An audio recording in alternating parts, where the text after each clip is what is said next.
Alexandre Stout, jornalista e editor, é o nosso convidado de hoje do programa Cultura e Saber. Seja bem-vindo. Obrigado. Bom, vamos começar a tua história. Jornalista, depois passou para escritor, mas jornalista gastronômico. Me conta essa história. Eu comecei a profissão como jornalista policial, então eu já fiz um pouco de tudo no jornalismo, né? E aí eu parei de trabalhar em jornalismo durante um período e fui morar na França. Lá eu trabalhei em cozinha, isso de 2002 a 2006. Na volta eu fui trabalhar na Gazeta Mercantil, que foi um jornal bem conhecido, né, de economia, acho que o mais conhecido do Brasil. E, sei lá, uns meses depois eu comentei com uma pessoa que eu tinha essa experiência como cozinheiro na França e ela falou, então você vai escrever sobre comida. E aí foi maravilhoso, né? Porque um novo mundo se abriu, o jornalismo gastronômico é super otimista e aí eu tive a oportunidade de viajar muito no Brasil. Viajei o Brasil todo e em busca, né, de festas religiosas, de festas regionais. Então eu fui para o Nordeste muitas vezes. Eu lembro que o Festival Gastronômico do Recife eu cobri para o jornal durante uns bons anos, assim. Então eu conheci muito, assim, andei mesmo pelo Brasil, né?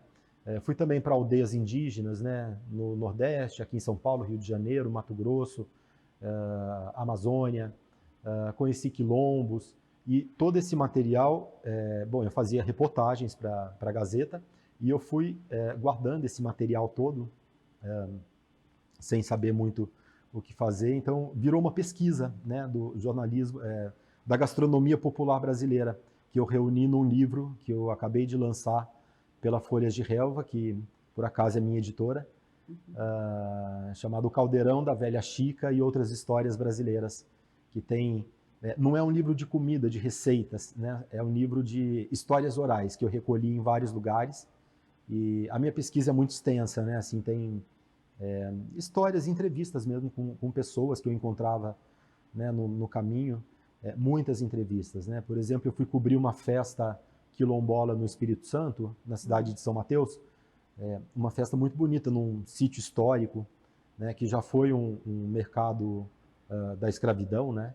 E aí eu pedi para ir no quilombo onde o pessoal mora, né? Aí nesse quilombo, espaço quilombola, eu entrevistei, né, os moradores, e aí fiz a reportagem no momento e guardei o material. Na época ainda eram fitinhas, né? Não tinha, a gente não se gravava em celular ainda, né? E aí eu tenho todo esse material e resolvi no ano passado juntar tudo num caldeirão, que deu, né, assim, esse livro, O Caldeirão da Velha Chica e Outras Histórias Brasileiras. Você já disse que não é um livro de receitas, mas o que a pessoa consegue encontrar ali? As características, os alimentos, Sim. A forma de preparo, que é diferenciado em cada lugar? Sim, eu entrevisto as pessoas para saber um pouco dos costumes, né, culturais e culinários dela, da sua comunidade, né? Então, esses quilombolas que eu visitei ali em São Mateus, eu fui vê-los como é que eles, como é a cultura da mandioca, por exemplo, né? Então, eu participei de um processo lá de limpar a mandioca, ralar e fazer biju, que depois eles levaram nessa festa no dia seguinte para vender.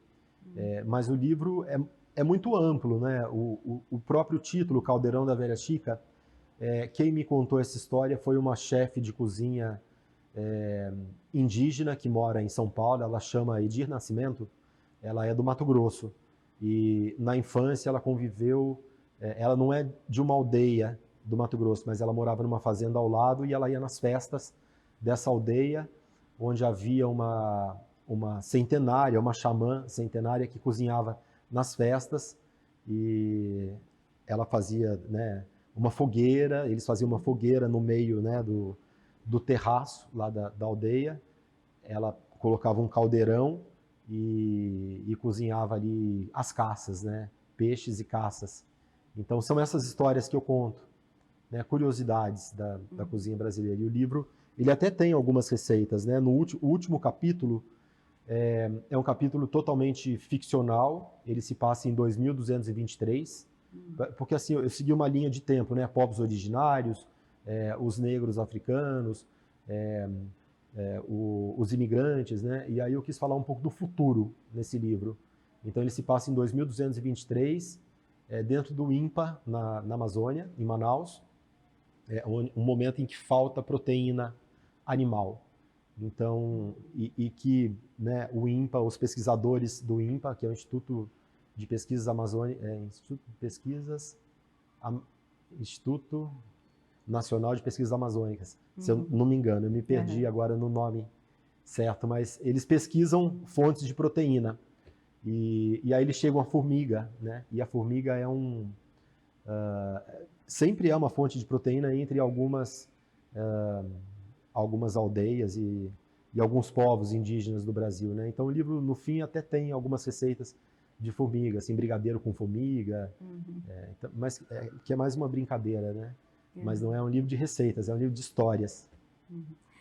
De todas as suas viagens, o que você achou de mais curioso, assim, ou um tipo de preparo, ou uma refeição, ou aquilo que é utilizado para preparar uma refeição? O que foi mais inusitado?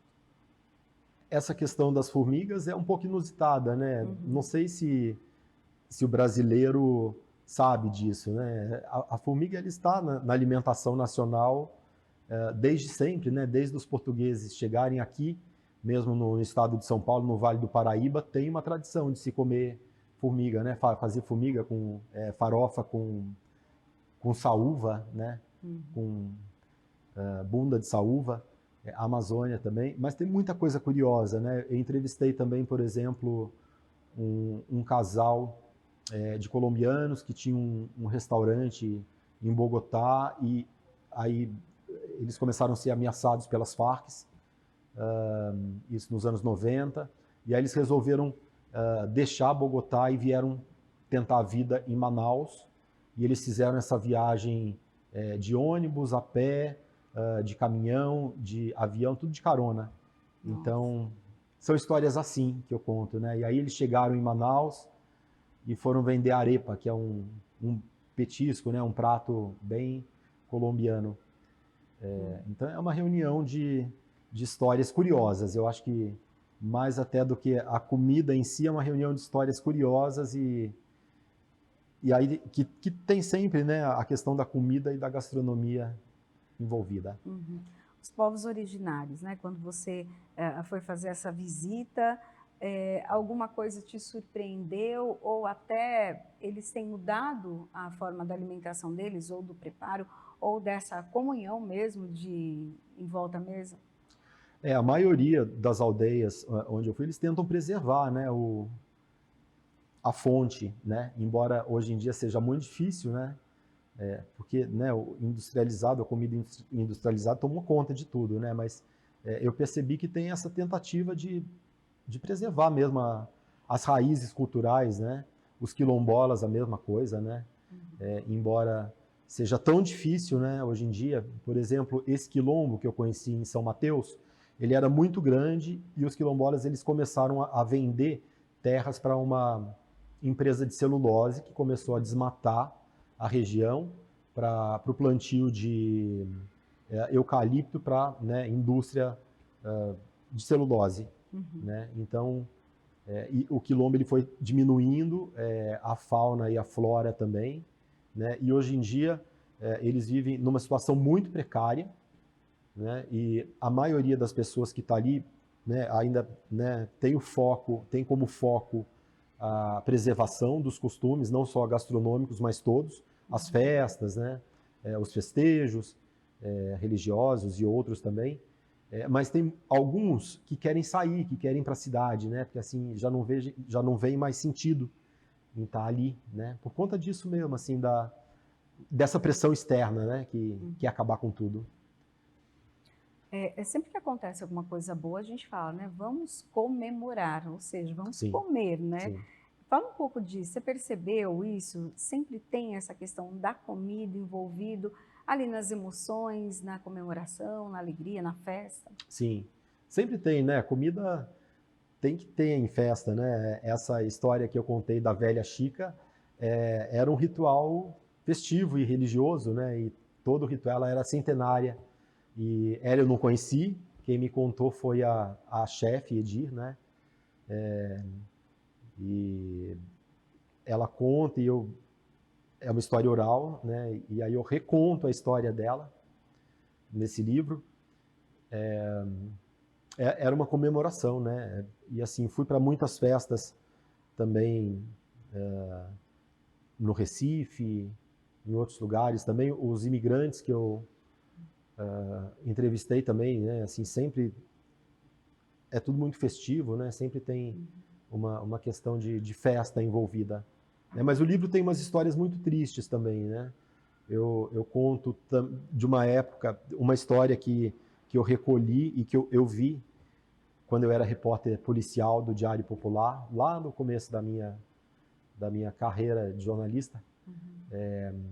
Eu acompanhava, né, assim, as ocorrências da cidade de São Paulo em 97, 98, num momento muito complexo aqui da cidade, né? Assim, eu lembro que alguns dias eu chegava para trabalhar e assim, na madrugada tinha tido, sei lá, 10 homicídios, né? Parece que diminuiu, esse número diminuiu, mas foi um momento muito complexo da cidade. Eu lembro que uma das ocorrências que me chamou a atenção foi uma sexta-feira santa, em que eu fui numa favela na Zona Sul, uma comunidade na Zona Sul, com um fotógrafo, e lá a gente encontrou com os policiais militares que estavam atendendo a ocorrência. A gente entrou numa casa e tinham 3 meninos, sei lá, de 12, 13 anos, mortos em cima de uma cama, jogando baralho, sabe? E aí eu vi do lado de fora uma mulher chorando e saí para ver quem era a mãe de um deles, né? E ela estava sentada no chão, na frente da casa, com um pacote de jornal embrulhado, e ela batia assim no pacote, meu filho, meu filho. E aí eu percebi que era o peixe que ela tinha comprado na feira para fazer para a família. Então o livro tem também as mazelas do Brasil, assim. Mas tem coisas engraçadas também. Por exemplo, eu morei em Bauru, fiz jornalismo lá. E fiz jornalismo em Bauru. E aí lá tinha a Casa da Eni, que foi um bordel muito conhecido do Brasil, né? Parece que alguns políticos de São Paulo iam lá. Então, eu lembro que eu fiz um trabalho na faculdade sobre esse bordel. E naquela época eu já gostava da coisa da culinária, da comida, e assim o meu foco foi o que era servido no restaurante, porque a casa chamava Enis Restaurante, Bar e Restaurante. Eu falei, era um restaurante também? Então eu entrevistei uma das ex-moradoras. Quando eu morei em Bauru, no começo dos anos 90, o bordel já não existia mais. Então ela me contou como era, né, o que eles serviam nesse restaurante. Então é um livro que tem, né, assim, coisas engraçadas, coisas muito tristes também, como é o Brasil. A comida também, ela traz memórias, né, e faz com Sim. que a cultura se perpetue. Sim. Aí eu citaria para você os imigrantes, né? A comida é uma forma deles estarem em contato com o país de origem, né? Tem uma ONG aqui que coloca esse pessoal no mundo profissional, chama ADUS. E eles fazem isso através da culinária. Então, muitos imigrantes que chegam, principalmente do Oriente Médio, eles dão um suporte para esse pessoal aprender, né, assim, fazer a comida típica e vender em feiras gastronômicas. Então é muito legal, porque é uma forma deles estarem em contato com a comida, né? Então, nesse capítulo do livro sobre imigrantes, eu destaco bem essa questão da importância da comida mesmo, né? E a sua experiência como jornalista ali, que cobria crimes, né? Aquele Sim. dia a dia em São Paulo, enfim, também resultou em algum livro ou você não quis colocar esses assuntos que eram tão difíceis no papel? Eu já pensei em alguns livros policiais, eu sou um grande fã de jornalismo, do jornalismo e da literatura policial, mas ainda não consegui. Eu já pensei em contar algumas histórias, eu acompanhei aquele momento do maníaco do parque, que era um moço que matava mulheres no Parque do Estado, e eu já pensei em transformar essa história numa ficção, ou fazer um romance de ficção, de não ficção, mas não fiz ainda. Não fiz, não sei, de repente um dia. Mas eu sou um grande fã da literatura policial e quando eu caí na redação do Diário Popular, eu ainda era um recém-formado, não sabia direito o que era o jornalismo, né? E no jornalismo policial você aprende, né? Porque você investiga junto com os policiais o que aconteceu, né? Porque a gente precisava voltar para a redação com uma história, né? Então você entrevista as pessoas que estão ao redor, né, assim, da ocorrência, para saber o que aconteceu. E aí você acaba conseguindo uma narrativa mesmo, né? Então eu aprendi a ser jornalista né, nesse momento aí do jornalismo policial, embora no momento eu não gostasse. Eu sempre quis ser jornalista cultural, né, da área da cultura, tal. Sempre, desde criança, eu fui, né, fui para esse lado, assim, fui para as bibliotecas, sempre gostei de literatura, mas aí o que apareceu para mim foi o jornalismo policial, né? Quem sabe um dia eu escreva um livro, né? Tem uns livros de memória, o Agnaldo Silva, que é autor de novelas da Globo, ele também foi jornalista policial, muito bom, inclusive, e ele tem um livro de memórias desse momento, que é anterior à chegada dele à televisão, e, nossa, é um livro muito bom, assim, quando eu li, acho que chama Turno da Noite, ou Ronda da Noite, é um belo livro, mas gosto também de livros como Agatha Christie, coisas assim, gosto bastante. Sou um leitor de literatura policial. Você tem 7 livros, Tenho né, 7. escritos. Quais são os temas deles, os títulos? Eles são bem variados, Priscila. O primeiro que eu escrevi, eu estava ainda na faculdade, é um livro de poesia. Eu achei que eu fosse poeta, eu vi que não era, que eu era um péssimo poeta. Aí eu deixei a poesia, nunca mais escrevi. O meu segundo livro já é de 2010, então 15 anos depois desse primeiro. É um livro a história do meu avô romanceada. Eu sou do interior de uma cidade chamada Espírito Santo do Pinhal, e meu avô, que eu não conheci, morreu na década de 40. Ele foi músico e dono da funerária da cidade. Então eu entrevistei algumas pessoas para saber um pouco da vida dele, para um perfil biográfico, um livro de memória sobre ele, e como não encontrei muitos personagens da época vivos, né? Então eu resolvi romancear essa história. E aí é minha estreia na literatura. Aí eu escrevi um outro romance, que é um pouco memória também, chama Um Lugar para Se Perder. Escrevi um infantil, que chama A Vizinha e a Andorinha. Aí depois eu escrevi Paris-Brest, que são as minhas memórias como cozinheiro na França. É um livro de memórias e cozinha também. Eu conto um pouco da tradição culinária francesa e tudo que eu vi lá, tudo que eu vivi. E esse livro foi super bem, né? Esse livro ganhou leitores, assim. Eu acho que sei lá, fiquei conhecido com esse livro e aí depois desse algumas pessoas vieram, poxa, mas você precisa voltar a escrever sobre gastronomia, porque as pessoas gostaram, né, do livro. Ficou um livro bom mesmo, assim. E aí eu não tinha uma nova história, né? Falei, mas a minha história é essa. E aí eu lembrei, né, sei lá, 3 anos, de que com esse meu passado de jornalismo gastronômico eu poderia reunir tudo e criar um livro novo, e foi assim que surgiu o livro atual, que é o Caldeirão, da Velha Chica. Bacana. Daí depois de, né, escrever livros, você decidiu também abrir uma editora. Sim. Conta que é um desafio, né? É um desafio. Ter uma editora independente hoje no Brasil. Em 2015, eu estava muito envolvido com a literatura e com o mercado editorial. 2016 eu lancei o Paris-Brest, que é esse livro da gastronomia francesa, pela Editora Nacional, que é uma editora bem tradicional do Brasil, né?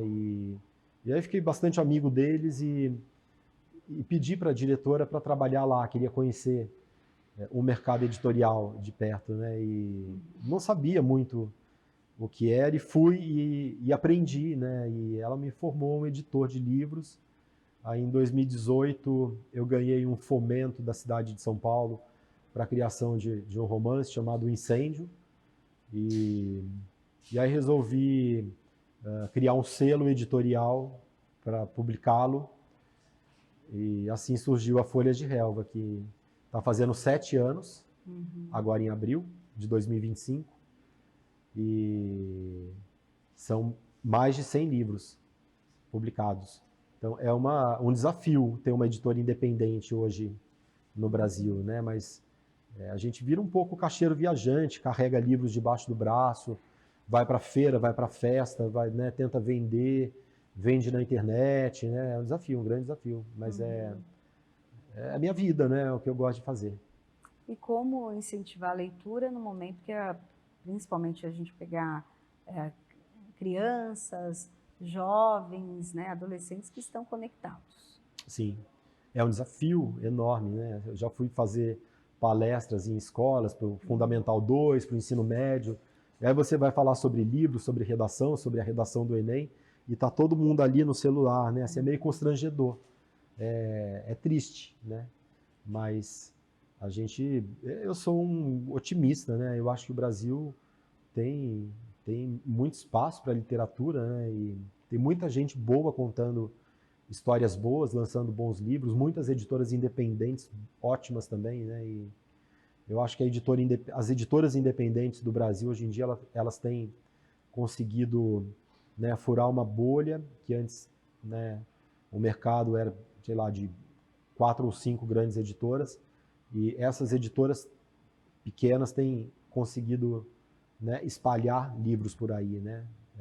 Livros de temáticas diversas, autores muito bons que talvez não tivessem a chance de lançar por grandes editoras, né? Então eu acho que o papel da editora independente do Brasil hoje são as pequenas editoras que fazem edições, né, de 200, 300, 500 livros, às vezes até de menos, né? Assim, tem livros que eu faço 100 exemplares, e aí se tem saída a gente vai fazendo sob demanda, né? E vai trabalhando cada livro, né? Vai tentando ir para a escola, tentando emplacar livros em editais públicos, né? E como que é o processo, né, já como editor? Qual é o processo de alguém chegar com uma obra, porque a pessoa escreve e ela entende que aquilo não é importante para Sim. ela, pode ser lido por outras pessoas, mas você, como editor, que vai dar aquele direcionamento, ou arruma tal coisa, enfim, Sim. porque entende do mercado. Como que funciona esse processo? A pessoa chega em você, te manda um e-mail, como que é? Eu recebo muitos originais, né? Semanalmente, sei lá, de 10 a 20 originais. E eu começo a ler o original, o livro, né, em documento Word, e já percebo se aquilo é bom ou se não é, e se tem a ver com a minha proposta editorial, que é literatura brasileira contemporânea, ou se não tem, né? Se não tem, eu sou bem objetivo, falo, ó, não vai dar para publicar. Eu respondo todo mundo, isso eu faço questão, porque como originalmente eu sou autor e eu já, né, assim, já mandei muitos originais para tudo que é editora e muitas não respondem mesmo, então eu procuro responder todo mundo, e aí se o livro é bom e se tem a ver com a editora, aí eu pego, e muitas vezes eu próprio trabalho, né, no original, fazendo edição de texto mesmo, que acho que é uma coisa que eu faço bem e gosto de fazer. E como que é essa edição para também não mexer com a característica da pessoa, do autor, mudar a história, Sim. enfim? Eu acho que até hoje eu tive autores bem abertos, assim, sabe? Eles conseguem entender, né?